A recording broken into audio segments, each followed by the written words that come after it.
രാഹുൽ മാങ്കൂട്ടത്തിനെതിരെയുള്ള രണ്ടാമത്തെ പീഡന കേസിൽ രാഹുലിന് ഉപാധികളോടുകൂടി മുൻകൂർ ജാമ്യം അനുവദിച്ചിരിക്കുന്നു. തിരുവനന്തപുരം പ്രിൻസിപ്പൽ സെഷൻസ് കോടതിയാണ് ജാമ്യം അനുവദിച്ചിരിക്കുന്നത്.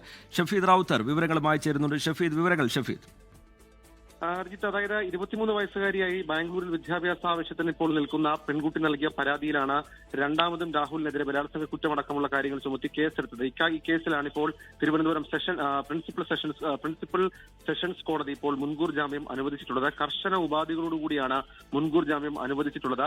അതായത് എല്ലാ തിങ്കളാഴ്ചയും ഹാജരാകണമടക്കമുള്ള ഉപാധികളാണ് വെച്ചിട്ടുള്ളത്. വളരെ ഗുരുതരമായിട്ടുള്ള പരാമർശങ്ങളായിരുന്നു രാഹുലിനെതിരെ ഈ മുൻകൂർ ഈ പരാതിയുമായി ബന്ധപ്പെട്ട മൊഴിയിൽ പെൺകുട്ടി പറഞ്ഞിരുന്ന കാര്യം. അതായത് ക്രൂരമായ ലൈംഗിക പീഡനം, അതേപോലെ തന്നെ ഈ തട്ടിക്കൊണ്ടുപോകൽ അടക്കമുള്ള വകുപ്പുകൾ അത് അപ്ഡേറ്റഡ് ആയി അന്വേഷണ സംഘം ചുമത്തിയിരുന്നു. ഈ കേസിലാണ് ഇപ്പോൾ ആന്റിസിപ്പേറ്ററി ബെയിൽ തിരുവനന്തപുരം സെഷൻസ് കോടതി, പ്രിൻസിപ്പൽ സെഷൻസ് കോടതി നൽകിയിരിക്കുന്നത്. ഇതിൽ പെൺകുട്ടിയുടെ രഹസ്യമൊഴി ഉൾപ്പെടെയുള്ള കാര്യങ്ങൾ പ്രോസിക്യൂഷൻ അന്വേഷണ സംഘത്തിന്റെ റിപ്പോർട്ടിന്റെ അടിസ്ഥാനത്തിൽ കോടതിയിൽ ഹാജരാക്കിയിരുന്നു. എന്നാൽ അതിൽ കോടതി കണ്ട കാര്യം, നിലവിലിപ്പോൾ രാഹുൽ മാങ്കൂട്ടത്തിൽ ഒളിവിൽ തുടരുന്നു എന്നുള്ള വാദം എന്ന പ്രോസിക്യൂഷൻ വാദത്തിനപ്പുറത്തേക്ക് രാഹുലിന് നിയമപരമായി മുന്നോട്ട് പോകാനുള്ള അവസരമടക്കമുള്ള കാര്യങ്ങൾ, അതാണ് കോടതി ചൂണ്ടിക്കാണിക്കുന്ന പ്രധാനപ്പെട്ട കാര്യം. പക്ഷെ അപ്പോഴും ഉപാധികൾ, കർശന ഉപാധികൾ ഇതുമായി ബന്ധപ്പെട്ട രാഹുൽ മാങ്കൂട്ടത്തിൽ വെച്ചിട്ടുണ്ട് എന്നുള്ളതും ഏറ്റവും പ്രധാനപ്പെട്ട കാര്യം.